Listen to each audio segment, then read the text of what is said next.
إن الحمد لله نحمده ونستعينه ونستغفره ونعوذ بالله من شرور أنفسنا ومن سيئات أعمالنا. من يهده الله فلا مضل له ومن يضلل فلا هادي له. وأشهد أن لا إله إلا الله وحده لا شريك له. وأشهد أن محمدا عبده ورسوله. يا أيها الذين آمنوا اتقوا الله حق تقاته ولا تموتن إلا وأنتم مسلمون. يا أيها الناس اتقوا ربكم الذي خلقكم من نفس واحدة وخلق منها زوجها وبث منهما رجالا كثيرا ونساء. واتقوا الله الذي تساءلون به والأرحام إن الله كان عليكم رقيبا. يا أيها الذين آمنوا اتقوا الله وقولوا قولا سديدا يصلح لكم أعمالكم ويغفر لكم ذنوبكم ومن يطع الله ورسوله فقد فاز فوزا عظيما.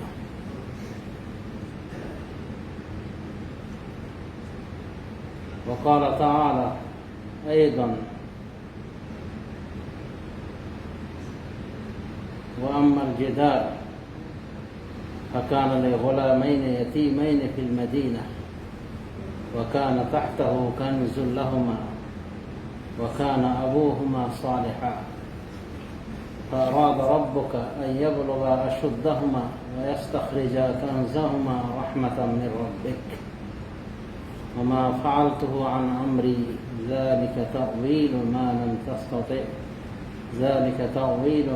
تستطع عليه صبرا. فقال الرسول صلى الله عليه وسلم: إذا مات الإنسان انقطع عنه عمله إلا من ثلاث: صدقة جارية أو علم ينتفع به أو ولد صالح يدعو له। উপস্থিত মুসল্লি ভাইরা,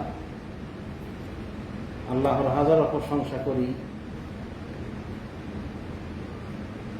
তার জন্য যিনি আমাদেরকে অসংখ্য নেয়ামতের ভিতরে নিমজ্জিত করে রেখেছেন, যা গণনা করে আমরা পারি না, সম্ভব নয়। এরকম অসংখ্য নেয়ামত আমাদেরকে দান করে রেখেছেন। দরুদ ও সালাম উত্তীর্ণ হোক সেই মুক্তির দিশারি আহমদ মুস্তাফা সাল্লাল্লাহু আলাইহি ওয়াসাল্লামের প্রতি, যার দ্বারা আল্লাহ রাব্বুল আমিন এই বিশ্ববাসীর উপরে মহান করুণা করেছেন, যাকে রাহমাতুল লিল আলামিন হিসেবে প্রেরণ করেছেন। আল্লাহুম্মা সাল্লি আলা মুহাম্মাদিন ওয়া আলা আলি মুহাম্মাদ। সম্মানিত সুধী, আজকে আপনাদের নিকটে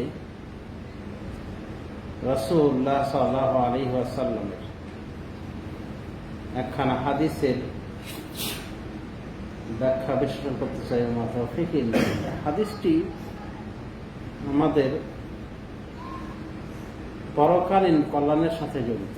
মানে আমরা এই দুনিয়া থেকে যে বিদায় গ্রহণ করব, এই দুনিয়া থেকে বিদায় গ্রহণ করার পরও আমরা কিভাবে নেকির কাজ করে যেতে পারি, আমাদের নেকির কাজ কিভাবে জারি থাকতে পারে, কিভাবে আমরা নিজেদের কাজ দিয়ে নিজের উপকৃত হতে পারি কবরে যাওয়ার পরেও, এই সংক্রান্ত এই হাদিসটি। সেই হিসেবে হাদিসটি অত্যন্ত জরুরি, অত্যন্ত গুরুত্বপূর্ণ। রাসূলুল্লাহ সাল্লাল্লাহু আলাইহি ওয়াসাল্লাম বলেছেন, ইযা মাতাল ইনসান, মানুষ যখন মারা যায়, ইনকাতা আনহু আমালুহু, তার আমল বিচ্ছিন্ন হয়ে যায়, মানে তার আমল নামা বন্ধ হয়ে যায়, তার আমল নামায় নেকি বদি আর কিছু লেখা হয় না। এটা হলো স্বাভাবিক নিয়ম। ইল্লা মিন সালাস, তবে তিনটি আমল ছাড়া, মানে তিনটি আমল মানুষ মরে যাওয়ার পরও বিচ্ছিন্ন হয় না, এগুলি তার নিকটে অবারিত ধারায় পৌঁছে থাকে, এগুলি নেকি। তাহলে কোন তিনটি আমল, যে আমলগুলি আমাদের মরণোত্তরও জারি থাকতে পারে, বিষয়টি গুরুত্বপূর্ণ? অবশ্যই গুরুত্বপূর্ণ। বিশেষ করে যারা আখিরাতের জন্য কিছু করতে চায়, আখিরাতের চিন্তা ফিকির নিয়ে চলে, তার জন্য অনেক গুরুত্বপূর্ণ বিষয়, গুরুত্বপূর্ণ এই হাদিসটা। তো রাসূলুল্লাহ সাল্লাল্লাহু আলাইহি ওয়াসাল্লাম বলছেন, সমস্ত আমল বন্ধ হয়ে যায় মানুষের মারা যাওয়ার পর, শুধুমাত্র 3টি আমল জারি থাকে। সাদাকাতুন জারিয়া, একটা হলো সাদাকা জারিয়া, প্রবাহমান দান, মানে এমন একটা দান করেছেন যে দানটা সহজে ক্ষয় হয় না, টিকে থাকবে। যেমন মসজিদগুলি বছরের পর বছর চলে, যুগের পর যুগ চলে, যদি সেভাবে বানানো হয়, তো এটা সাদাকা জারিয়া, এটা হলো প্রবাহমান দান। অনুরূপভাবে এটা বৃক্ষরোপণ করেছে রাস্তার সাইডে, যাতে করে পথচারীরা সেখানে ছায়া গ্রহণ করার বৃক্ষ দ্বারা, এবং যদি ওটা ফলদার হয় তাহলে সে ফল থেকে যাতে উপকৃত হতে পারে, এরকম নিয়াত করে বৃক্ষরোপণ করেছে। এই বৃক্ষ যতদিন থাকবে এটা সাদাকায়ে জারিয়া হিসেবে কাজ করবে। রাস্তাঘাটে ছাউনি নির্মাণ, যাত্রী ছাউনি, সেখানে দেখবেন যে অনেক লোক গাড়ির অপেক্ষমান হয়ে রয়েছে, একটা ছাউনি যদি বানিয়ে দেওয়া হয়, তো যতদিন এই ছাউনিটা থাকবে এটা হলো সাদাকায়ে জারিয়া। ওই লোক মারা যাওয়ার পরও তার আমল নামায় এগুলি নেকি পেতে থাকবে। তাহলে 1 নম্বর হলো সাদাকা জারিয়া, প্রবাহমান সাদাকা। এবং এখান থেকে আমরা বুঝতে পারলো দান 2 প্রকার হয়, একটা হলো প্রবাহমান, একটা হলো কি অস্থায়ী, মানে স্থায়ী দান, একটা অস্থায়ী দান। তো সাদাকায়ে জারিয়া দ্বারা মানুষ মরণের পরও উপকৃত হতে পারে। আরটা কি, এমন এলেন যে এলেন দ্বারা উপকার পাওয়া যায়, উপকৃত হওয়া যায়, যেমন শরীয়তের এলেন। 3য় পর্যায়ে বলছেন আওয়ালাদিন সালিহিন ইয়াদউ লাহু, অথবা সৎ সন্তান রেখে মারা গেল যে তার জন্য দোয়া করে। হাদিসটি সহিহ মুসলিমের। তো এই হাদিসের ভিতরে রাসূলুল্লাহ সাল্লাল্লাহু আলাইহি ওয়াসাল্লাম আমাদের জন্য গুরুত্বপূর্ণ 3টি পয়েন্ট উল্লেখ করেন, যে পয়েন্টের মাধ্যমে আমরা আমাদের মরণোত্তর নেকির কাজ জারি রাখতে পারি, এবং ও কাজগুলো আমাদেরই করে যাওয়া কাজ, অন্য কারণ। বেশি লক্ষ্য করে দেখেন, এখানে আপনার আমার কাজগুলি মরণোত্তর কি কি কাজ উপকারে লাগবে সেটাই বলা হচ্ছে। আম জনগণের কাজ বা আত্মীয় স্বজনের কাজ সেটা কিন্তু বলা হচ্ছে না এখানে। সেগুলো তো উপকারে আসবেই, যেমন জনগণ যদি দোয়া করে, সন্তান দোয়া করে, কাজে লাগবে। সন্তান ছাড়া সাধারণ জনগণ যদি দোয়া করে, কাজে লাগবে। মৃত্যু ব্যক্তির জন্য আমরা দোয়া করি না? এখানে তো অনেক সময় আমরা জানাজা দোয়া করে থাকি, কি বলে থাকি, আল্লাহ মাগফির লাহু ওয়ারহামহু। তারপর আম দোয়া, আল্লাহ মাগফির লিহাইয়িনা ওয়া মাইয়িতিনা ওয়া শাহিদিনা ওয়া গায়িবিনা, হে আল্লাহ আপনি ক্ষমা করুন আমাদের জীবিতদেরকে, আমাদের মৃতদেরকে, আমাদের উপস্থিতদেরকে, অনুপস্থিতদেরকে, ছোটদেরকে, বড়দেরকে। দোয়া না, দোয়া দ্বারা উপকৃত হয়, মৃত ব্যক্তির উপকৃত হয়। অনুভাবে যদি আপনি ঋণ শোধ করেন কোনো ব্যক্তির পক্ষ থেকে, একটা মিসকিন মানুষ, তার ঋণ ছিল, ঋণ শোধ দিতে পারেনি, মারা গিয়েছে, ওইভাবে দেখছেন যে ওদের সংসার টানপট লেগেই রয়েছে, এই ঋণ শোধ করবে না বা করার তাদের ক্ষমতা নেই, আপনি শোধ করে দিবেন। তার আত্মীয় স্বজন কেউ না, কিন্তু শোধ করে দেয়, দয়া করে শোধ করে দেয়। এটার দ্বারা মৃত্যু উপকৃত হয়। কোনোভাবে হজ উমরা যদি কেউ করে, যে কারো পক্ষ থেকে করে, নিজের হজ যদি আগে থেকে করা হয়ে থাকে বা উমরা করা হয়ে থাকে, নিজের হতে হবে আগে, তাহলে সে করতে পারে, সেটা দ্বারা উপকৃত হবে। সে তার আত্মীয় না, কেউ না। তো এই হাদিসে বিশেষ করে বলা হচ্ছে নিজস্ব 3টি আমল জারি থাকে, বাকিগুলো সব তারই সমস্ত আমল বন্ধ হয়ে যায়, মাত্র 3টি আমল দ্বারা সে উপকৃত হতে পারে। নিজস্ব আমলের ভিতরে কি কি জিনিস থাকবে, এটাই আমাদের বেশি দরকার। কারণ হতে পারে আপনি মারা গেছে, দোয়া করার কেউ নাই আপনার জন্য, আপনার কাছে দান করারও কেউ নেই। আমরা বাপ মা দাদা দাদির জন্য কয়জন দান করি? দাদার কথা ভুলেই গেছি, মানে স্মরণেই থাকে না, নামটাই মনে থাকে না, দাদা দাদা। তো ওদের কথা দান কয়জন করবে? এই জন্য নিজের কাজ নিজে গোছিয়ে যেতে পারি তো ভালো।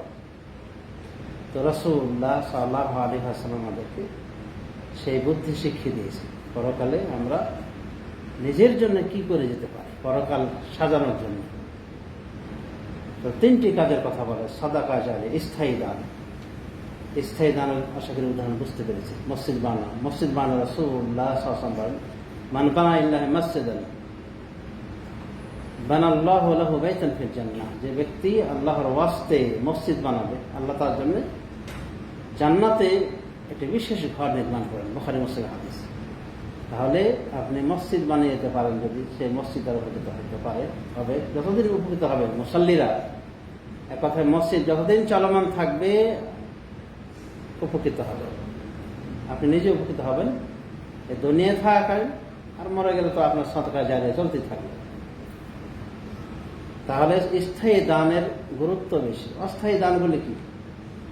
মিসকিনকে খাদ্য দিয়ে খাওয়াবেন, আর মৃত্যু ব্যক্তির পক্ষ থেকে কোনো খানার আয়োজন করেন, কিন্তু সেটা বর্তমান নিয়মে 40 সাপ্তাহিক ইত্যাদি, এমনি আপনি গরিব মিসকিনের বাড়ি পাঠাই দেন, 1 বছর চাল পাঠাই দিলেন, চাল ডাল পাঠাই দিলেন, গোস্ত পাঠাই দিলেন,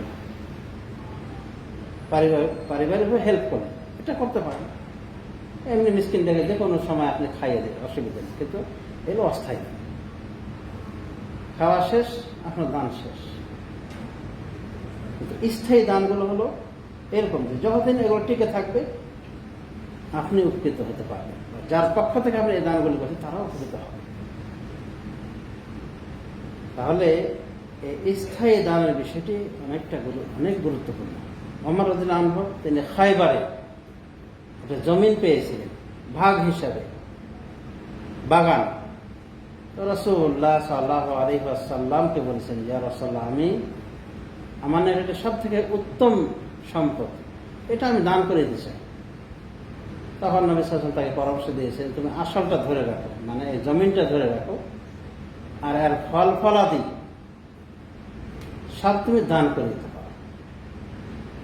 তখন উনি আসলটা মানে অক্ষ করে দিয়েছে, যে এটা কাউকে দান করা হবে না, কাউকে ওয়ারেস সূত্র দেওয়া হবে না, এবং এখান থেকে ফকির মিসকিন এদেরকে কি করা হবে? দান করা হবে। ওরকম আল্লাহ রাস্তায় খরচা হিসেবে ব্যয় হবে এখান থেকে। তো ওমর রাদিয়াল্লাহু আনহু দান করেছে। এভাবে সালাফদের ভিতরে তারা প্রত্যেকেই যার যার সম্ভব অনুযায়ী দান করতেন, অক্ষ করতেন। তো অক্ষের নিয়ম হল আসল ধরে রেখে, মানে আসলটা আপনি কারো হাতে দেবেন না, ওটা হয় আপনার পরিচর্যা রাখবেন বা পরবর্তী আপনার প্রজন্মের পরিচর্যায় থাকবে, কিন্তু ওর ফল আর ফসল কি হবে? অক্ষ করে দিতে হবে, দিয়ে দান করে দিতে হবে। তো এটা হলো সাদাকায়ে জারিয়া। সৎকাজের অনেক উদাহরণ রয়েছে, সেটা তো আমি আশা করি বলেছি, বুঝতে পেরেছেন। তো এই সাদাকায়ে জারিয়ার একটা বিশেষ মূল্য রয়েছে। এরপরে কি বলা আছে? ইলমিন ইনতাহাবি, এমন ইলম যা দ্বারা উপকৃত হওয়া যায়। উপকারী ইলম বলতে সর্বপ্রথম আপনার শরীয়তের ইলম আসে, মানে শরীয়তের জ্ঞান আপনি দান করেছেন, রেখে গিয়েছেন, এটাকে বলে উপকারী ইলম। বা কিতাব রচনা করেছে শরীয়ত সংক্রান্ত, ভালো কিতাব, বিভ্রান্তকারী কিতাব নাই, শিরক বিদআতের দিকে আহ্বানকারী কিতাব নাই, ভালো কিতাব লিখে গিয়েছেন। তো ওই কিতাব যাদের পঠিত হতে থাকবে, উপকৃত হতে থাকবে জনগণ, আপনি কবরে শুয়ে শুয়ে ওই এই ইলম দ্বারা উপকৃত হবে, এই প্রচারকৃত ইলমের দ্বারা উপকৃত হবে। তো এখানে বলা যেতে পারে আলেমরা আমাদের অনেক ফজিলত রয়েছে, যারা কোরআন হাদিসের আলোচনা করে, যা থেকে হেদায়েতের পথে মানুষকে আহ্বান করে, অনুভব বই কিতাব লিখে গিয়েছে আল্লাহ ওয়াস্তে, সেটা প্রচার প্রসার হচ্ছে, এবং ভালো ভালো বই, বিশুদ্ধ বই। তো এগুলো উপকারী এলেম। তো উপকারী এলেম দ্বারা যতদিন উপকার হবে দুনিয়ার বুকে, ততদিন মৃত ব্যক্তি কবরে শায়িত হয়েও উপকৃত হতে থাকবে। এগুলো উপকারী এলেমের ব্যাখ্যা, যে এলেম দ্বারা উপকৃত হওয়া যায়। এখন একজন সাধারণ মানুষ, সে এলেম দ্বারা কিভাবে উপকৃত হবে? উপকারী এলেম সে কিভাবে রেখে দিতে পারে? এর ব্যাখ্যা ওলামাকেরা বলছে যে সে এমনটা করতে পারে যে একটা ভালো কিতাব সে নিজের অর্থায়নে চেপে বের করবে, নিজের অর্থ দিয়ে চেপে বের করবে, বা কিছু কপি নিজে কিনে নিয়ে ওটা আল্লাহর রাস্তায় দান করে দেবে নিজের পক্ষ থেকে বা নিজের আত্মীয় স্বজনের পক্ষ থেকে। তো এগুলো দ্বারা উপকৃত হবে। এটা হলো উপকারী এলেমের ব্যাখ্যা। তার মানে সাধারণ মানুষও উপকারী এলেম রেখে মারা যেতে পারে। ভালো কথা ছেড়ে বিতরণ করবে, সহিহ বুখারীর কয়েকটা সেট কিনে তার সামর্থ্য অনুযায়ী বিভিন্ন ভালো ভালো দাওরা মাসা দিয়ে দিই। দাওরা মাসাগুলিতে বুখারী মুসলিম সহ কুতুবে সিত্তা যেটাকে বলা হয়, 6 কিতাব, বুখারী মুসলিম আবু দাউদ তিরমিজি নাসাঈ ইবনে মাজাহ, এই কিতাবগুলি ফ্রি দেওয়া হয় ছাত্রদেরকে। কারণ মাসাগুলিতে বেশিরভাগ গরিব ছাত্র আসে, যদি এখন মডার্ন মাসা হয়েছে, কিন্তু এরপরও বেশিরভাগ মাদ্রাসার অবস্থায় যে ওখানে অক্ষকৃত এই বুখারী মুসলিম এগুলি পড়ানো হয়। ছাত্ররা পড়বে, বছর শেষে জমা দিয়ে দিবে। বুখারীর প্রথম খণ্ড, এরপর দ্বিতীয় খণ্ড আবার নেবে। এভাবে এগুলো কিন্তু এলেম ধারা এভাবে পড়ানো হয়ে থাকে। তা আপনি ইচ্ছা করবে, আপনি হয়তো এলেম নিজে চর্চা করেন না, নিজে এলেমের সাথে সম্পৃক্ত না, কিন্তু এই এলেমের কিতাবগুলি আপনি দান করতে পারেন। এটাও সাদকায়ে জারিয়া বলে গণ্য হবে, মানে এলেমের সাদকা জারিয়া, এভাবে আপনি পেতে পারেন। তাহলে উপকৃত এলেমের ভিতরে শরীয়তের এলেম আসে। যে কোনো ভালো কাজ যেটা দ্বারা মানুষের উপকারে আসে সেটা আর ভিতরে সামিল হতে পারে। তবে প্রথম হলো শরীয়তের জ্ঞান। এরপরে কি বলা হয়েছে? আওয়ালাদিন সালিহিন ইয়াদউ লাহু, এমন সন্তান যে হবে ভালো, সৎকর্মশীল, যে তার জন্য দোয়া করেন, যে তার জন্য দোয়া করে। উলামায়ে বলছে দোয়া করার কথাটা খারাজ আল আগলাব, এটা সুসন্তান বেশিরভাগটা করে থাকে বলেই বলা হয়েছে। তাছাড়া সুসন্তানের শুধু দোয়াই নয়, সুসন্তানের নামাজ, রোজা, হজ, যাকাত, জিকির, আজকার, কোরআন তেলাওয়াত, যত রকম কাজ করবে এই সুসন্তান পিতা মাতার আমল নামায় একটা অংশ দিয়ে দেওয়া হয়। মানে পিতা মাতাই যেন এই আমলগুলি করেছে। তাহলে সুসন্তান রেখে গেলে কত নেকির কাজ। তবে শর্ত হলো সুসন্তান, কুসন্তান রাখলে হবে না। আমরা মানুষের বিদেশে এসে অনেক পরিশ্রম করে সন্তান পাঠাই, কোথায়? ব্রিটেন, ফ্রান্স, লন্ডন, যে সন্তান শিক্ষিত হয়ে আসে। শিক্ষিত হয়ে এসে অনেক সময় বাবা বাবা এই গড বলে কিছু নাই, এই সন্তান কি সুসন্তান হলো না কুসন্তান হলো? কুসন্তান হলো। কিছুদিন পরে যখন বার্ধক্যে পৌঁছবে তখন বৃদ্ধাশ্রমে রেখে আসবে, এটা আপনার হক, কারণ আপনি সন্তানকে এভাবে লালন করেছেন। সুসন্তান বলতে ওই সন্তান যে সন্তানের সাথে আপনি পরিচয় করেছেন আল্লাহর সাথে, রাসূলের সাথে, আল্লাহর দ্বীনের সাথে। কবরে 3টা প্রশ্ন যে করে, এই প্রশ্নগুলির সাথে সম্পৃক্ত করে রেখেছে, যে এগুলির জবাব দেওয়ার জন্য প্রস্তুত রয়েছে। মান রব্বুকা, তোমার রবকে, মা দীনুকা, তোমার দিন কি, তোমার নবী কে। এই প্রশ্নগুলি উত্তর দিতে যে পারবে এবং এগুলির সাথে যারা সম্পর্ক আছে এরা হলো সুসন্তান। শরীয়তের জ্ঞান দিয়ে গিয়েছে তাদেরকে। কোন এক ব্যক্তি বলছে আলেমকে, 2 বছরের বাচ্চা, 2 বছর না, কয়েক মাসের বাচ্চা, বলছে বাচ্চাটাকে আমি সুসন্তান করতে চাই, কিভাবে করব? তো বলছে আরো আগে আসা দরকার ছিল আপনার, এই পরামর্শ নেওয়ার জন্য আরো অনেক আগে আসা দরকার ছিল, বাচ্চার জন্মের আগে আসা দরকার ছিল। বলছে কেন? বাচ্চার জন্মের আগে আসা কেমন লাগতো? বলছে যে এই সুসন্তানকে সুসন্তান হিসেবে গড়ে তুলতে হলে আপনাকে এই সন্তানের মা নির্বাচন করা উচিত। ভালো, আপনাকে আমি পরামর্শ দিতাম আপনি কেমন স্ত্রী দেখে বিয়ে শাদী করবেন। রাসূলুল্লাহ সাল্লাল্লাহু আলাইহি ওয়াসাল্লাম বলেন 4টি গুণ দেখে বিয়ে শাদী করা হয়। লেমালেহা, তার সম্পদ দেখে, বলে হাসাবে, বংশীমত দেখে, বলে জামালেহা, সৌন্দর্য দেখে, বলে দীনেহা, এবং তার লাস্টে বলে তার দিন ধর্ম দেখে। ফাজফার বিযাতিদ দ্বীন তারবাত ইয়াদাক, এখন বলছে তুমি ধার্মিকা মেয়ে নিয়ে সফল কাম হও, ধার্মিক নারীকে বিয়ে করে সফল কাম হও, তারে বাঁচিয়ে দেখো, নতবা তোমার হাত ধরে দূষিত হবে, তুমি ধ্বংস হও। বুখারী মুসলিম হাদিস। তাহলে সুসন্তান গড়ে তোলার আগে প্রসেস হলো সুসন্তান পাওয়ার পর সুসন্তান মা নিতে হবে বাচ্চার জন্য, আর নিজেকেও মানে আদর্শ পিতা হতে হবে, তাহলে সুসন্তান আসবে এই ঘরে। বাপ যেরকম হয় সন্তান ওইরকমই হয়ে যায়। দেখা গেছে যে বাপ বিড়ি সিগারেট খায়, বাপ চলে যাচ্ছে কোথায়, ওই ছোট ওই 3 বছরের বাচ্চাটা ওই সিগারেটের খাপ নিয়ে হাঁটা দিয়েছে পিছনে, যে বাবা তো ভুলে গেছে এই মাল, বুঝছেন? তো এরকম সুসন্তান গড়ে উঠবে। তো আপনি নিজেই খারাপ হন, তো সন্তান কিভাবে ভালো হবে? তো সুসন্তান রেখে যদি আপনি মারা যান, তাহলে আপনার এটা উপকার, যে আপনি এর দ্বারা উপকৃত হবেন, এই সন্তান দ্বারা উপকৃত হবেন, অর্থাৎ আপনার আমল নামে নেকি অ্যাড হতেই থাকবে। আচ্ছা, সুসন্তানের সীমা কতটুকু? আপনার নিজের জন্ম দেওয়া সন্তানটাই শুধু? শেখ ইবনে উসাইমিন রাহমাতুল্লাহ আলাইহি বলছেন যে সন্তানের ভিতরে এগুলোও পড়ে, যে আপনার নাতি, অর্থাৎ আপনার ছেলের ঘরের ছেলে মেয়ে, মেয়ের ঘরের ছেলে মেয়ে, এবার যত নিচে যাবে চলে যেতে কিয়ামত পর্যন্ত চলে যেতে পারে। এবং যত ভালো ভালো সন্তান এই বংশে জন্ম নেবে এবং যত ভালো আমল করে, সমস্ত ভালো আমল আপনার আমল মনে আল্লাহ থাকে, কারণ আপনি এদের কি জন্মের কারণ হয়েছে, এই পৃথিবীর বুকে অস্তিত্বের কারণ হয়েছে।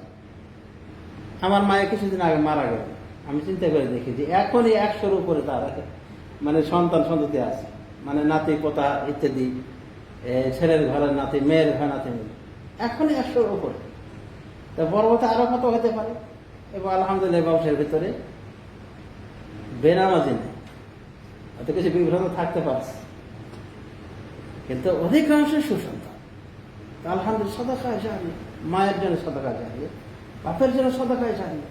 সমাজে শুধু সুসন্তান তাহলে শুধু আপনার জন্ম দেওয়া সন্তান না, আপনার জন্ম দেওয়া সন্তানের সন্তান নয়, এভাবে যত নিচে যাবে তাহলে হাজার হাজার সন্তান হতে পারে। আপনি মারা গিয়েছেন, দোয়া করছেন, দোয়া নাই করুক, সে যত আমল করবে সবগুলোর একটা অংশ আপনি পাবেন। এই জন্য তার এই পৃথিবীতে আসার কারণ আপনি আল্লাহর অনুগ্রহ করে করে চিন্তা করে দেখেছেন।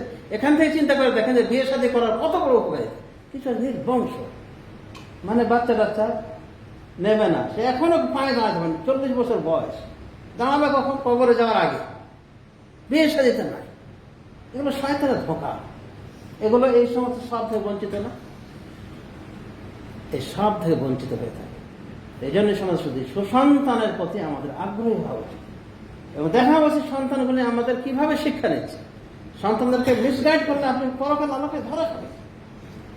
এই জন্য সুসন্তান দেখে যদি কেউ মারা যায় তাহলে কত নাকি লক্ষ্য করে দেখেন, সাদাকায়ে জারিয়া চলতে আছে একবারে কিয়ামত পর্যন্ত। এরপর আপনি জাহান্নামে যাবেন, ইনশাআল্লাহ আল্লাহ আপনাকে জাহান্নাম দেবেন।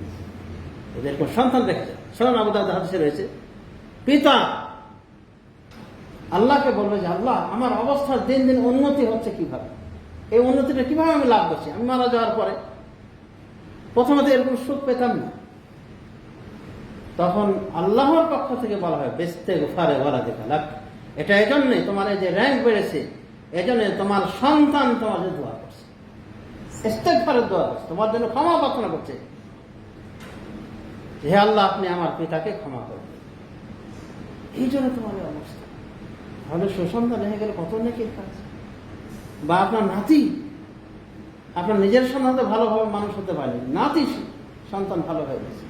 এই তসলিমা নাসরিনের এই বংশে, জঘন্য মহিলাটার বংশে, এদেরই বংশে কিছু ভালো আছে, কোরআনে হাফেজ আছে, এবং দিন রাত এই তসলিম নাসরিনের বাড়ি রেখে আসে, বাড়িতে কোরআন তেলাওয়াত করে, জিকির আজকার করে। মানে পরবর্তী বংশ নাতি, মানে ওই পরিবারের না, এরকম কিছু। তসলিম নাসরিন উপকৃত হবে, সে তো রাস্তিক, সে তো আল্লাহতে বিশ্বাসী না।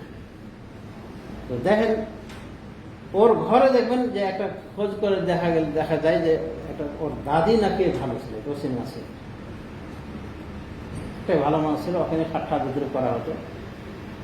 এমনকি তসলিম নাসরিন যখন বলতো তার বাপ, তার মাকে বা তার দাদিকে বলতো যে দাদি তুমি এই এবাদতবন্দি কেন করো, তুমি জানো জান্নাত কি আর জাহান্নাম কি হতে পারে, জান্নাতটাই জাহান্নাম, জাহান্নামটাই জান্নাত, নাউযুবিল্লাহি মিন যালিক। তো যাই হোক, যেটা বলছি এসি সমাজ শুধু যে আপনি যদি সুপুরুষ হন, আদর্শ পিতা হন, তাহলে আপনার বংশে একসময় ভালো সন্তান আসবেই। যা হোক সমাজ শুধু এই 3টি বিষয় আমার জন্য অত্যন্ত গুরুত্বপূর্ণ। এটা হলো সাদাকায়ে জারিয়া, একটা উপকারী এলেম, আর হলো সুসন্তান। আর সুসন্তানের ব্যাখ্যা আশা করি বুঝতে পেরেছি যে আপনি যদি রেখে যান সুসন্তান, এক কথায় নামাজি বানিয়ে যান, শরীয়তের পাবন্দকারী বানিয়ে যান, তাহলে এই সন্তান দ্বারা উপকৃত হতে থাকবেন মাল্টিমিডিয়া। মানে এই সন্তানের বংশধারা, বংশ পরম্পরা যত নিচে যাবে সবগুলি আপনার সন্তানের অন্তর্গত, এমনকি মেয়ের সন্তানগুলি। ইবনে উখতিল কওমি মিনহুম, রাসূলুল্লাহ সাল্লাল্লাহু আলাইহি ওয়াসাল্লাম বলছেন ইবনে উখতিল কওমি মিনহুম, কোন জাতির বোনের ছেলের তাদেরই অন্তর্ভুক্ত। রাসূলুল্লাহ সাল্লাল্লাহু আলাইহি ওয়াসাল্লাম হাসানকে বলেছেন ইবনি হাযা, ইন্না ইবনি হাযা সাইয়্যিদুন, আমার এই ছেলে সর্দার। তবে ছেলে বলেছে, তবে নাতিরা এক কথা আপনার জন্য ছেলে। তো সুসন্তান যদি রেখে আমরা দুনিয়া থেকে বিদায় গ্রহণ করি, তা দ্বারা আমরা উপকৃত হব। এবং এই উপকারটা কত বড় উপকার আশা করি আমরা বুঝতে পেরেছি। হতে পারে আমাদের ফায়সালা হয়েছিল আমাদের কর্ম বিনিময়ে জাহান্নাম, কিন্তু এই সুসন্তানগুলির দোয়াই, তাদের ইবাদত বন্দেগীর ওসিলা আল্লাহ রাব্বুল আলামিন আমাদের কি করবেন? জান্নাত দানে ধন্য করবেন। তো আল্লাহ রাব্বুল আলামিন আমাদের সবাইকে তৌফিক দান করুন যেন আমরা এই হাদিসের উপর আমল করি। আল্লাহ আমাদেরকে সেই তৌফিক এনায়েত করুন। আমিন ওয়া আখিরু দাওয়ানা আলহামদুলিল্লাহি রাব্বিল আলামিন।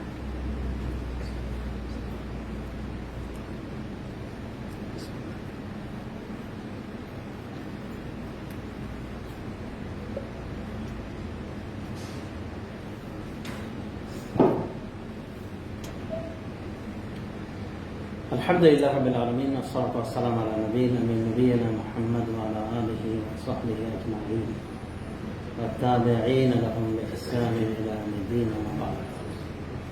সমাজসুধী এই হাদিসটা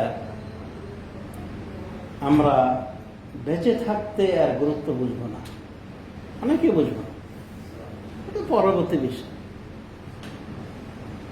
কিন্তু এই হাদিসটা যারা জ্ঞানী, যাদের আল্লাহ বিবেক দিয়েছে, জ্ঞান দিয়েছে, তারা কিন্তু এই হাদিসটা ভালোভাবেই বুঝবে এবং আমল করার চেষ্টা করছে।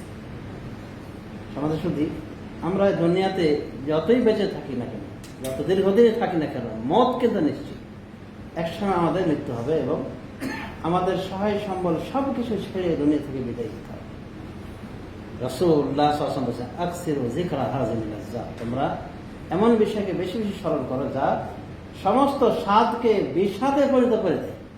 আর এক বর্ণনা বলা আছে হাদিমিল আকসিরু যিকরা হাদিমিল লাযযাত, তোমরা এমন বিষয়কে স্মরণ করো যেটা লজ্জতের বিষয়গুলি, সুস্বাদু বিষয়গুলিকে কি করে? ধ্বংস করে দেয়। ইয়ানি মওত, অর্থাৎ মৃত্যুর কথা তোমরা বেশি বেশি স্মরণ করো।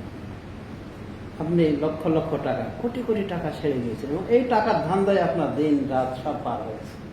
রাতেও টাকার চিন্তা, দিনেও টাকার চিন্তা, উঠতে বসতে সবসময় কিভাবে মাল কামাবেন সেই চিন্তা। আর যখন মৃত্যু চলে আসে অবস্থায়, তখন আল্লাহ নিজেই বলছেন ওয়ানফিকু মিম্মা রাযাকনাকুম মিন ক্বাবলি আন ইয়াতি আহাদাকুম, আর তোমরা খরচা করো ওই বস্তু থেকে যা আমি তোমাদেরকে রিজিক হিসেবে দিয়েছি। মিন ক্বাবলি আন ইয়াতি আহাদাকুম, তোমাদের একজনের মৃত্যু আসার আগে আগে, তোমাদের মৃত্যু আসার আগে আগে খরচা করো। তখন সে কি বলবে? মৃত্যুর সময় যখন চলে আসবে, রব্বি লাউলা আখারতানি, রব আপনি আমাকে কেন সময় দেন না, ইলা আজালিন করিব, সামান্য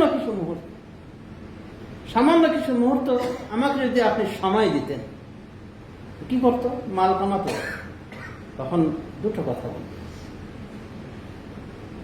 আসাদদাকা ওয়া আকুম মিনাস সালিহিন, তাহলে এই অল্প যে আমাকে সময় দিতে, এই সময় আমি কি করতাম? দুটো কাজ করতাম।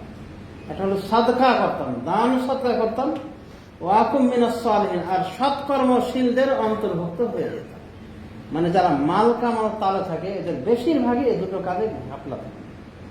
দান সদকা করতে চায় না, আল্লাহ রাস্তায় দান সদকা করতে চায় না। এই দান দুই প্রকার, একটা ফরজ দান, যেমন যাকাত দিতে হবে। অন্যভাবে আপনার নিজের আত্মীয় স্বজন, বিশেষ করে যাদের খরচা আপনার উপর দায়িত্ব দেওয়া হয়েছে, খরচ করা হয়েছে, নিজের স্ত্রী, নিজের ছেলে মেয়ে, নিজের বাপ দাদা, এমনকি নিজের নানা নানির যদি কেউ গর্ব পোষণের লোক না থাকে, আপনার দায়িত্ব, যদি আপনি সচ্ছল হয়ে থাকেন। এই খরচা বহন এটা দুই ভাগে বিভক্ত। এটা হলো ফরজ, এটা হলো নফল। নফল মানে দান সদকা করলেন বিভিন্ন মসজিদে, মাদ্রাসায়, বিভিন্ন কল্যাণের খাতে। তো এই দান করা এমন একটা গুণ যে মরণের সময় স্মরণ করবে, এই বখিরের দল। আসাদ্দাকা, বলবে একটু সময় দিতেন আল্লাহ, তাহলে আমি দান করতাম ওয়াকুমিনাস সালিহিন, আর সৎকর্মশীলদের অন্তর্ভুক্ত হয়ে যেতাম। মানে আরেকটা তার খান্তি ছিল, সৎকর্ম করতো না। মানে মাল জমানো তালে থেকে সৎ আমল করার সময় ছিল, নামাজ রোজা হজ যাকাত জিকির আজকার এগুলো করার তো সময় ছিল। একটা দান করার সময় ছিল, দান সে করেনি, খালি পুঞ্জীভূত করতেই থেকেছে। এই বকিলগুলো দুর্নীতি থেকে যখন যায় তখন আফসোস করা ছাড়া কিছু থাকে না।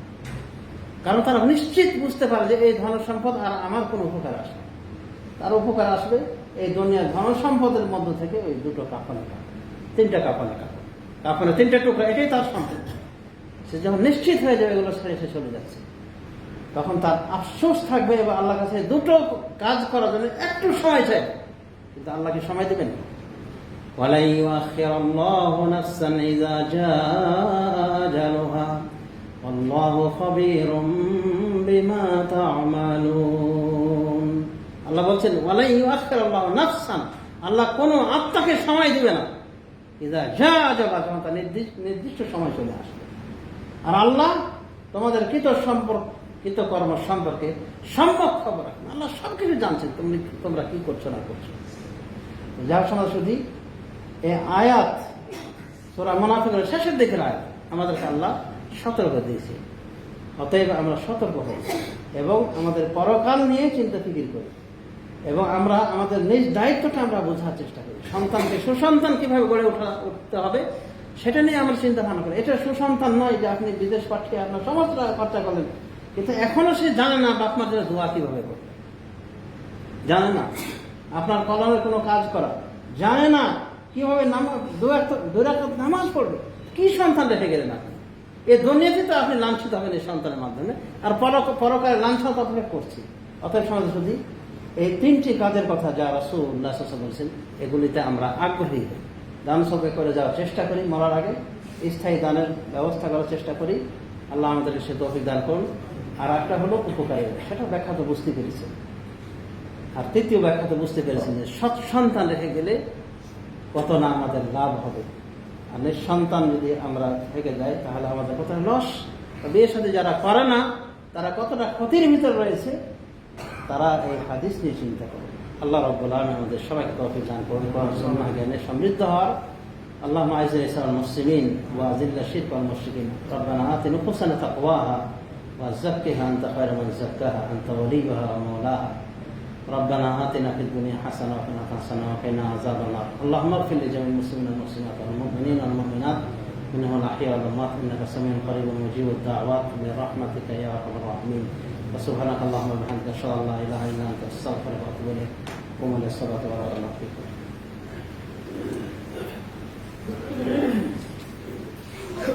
الله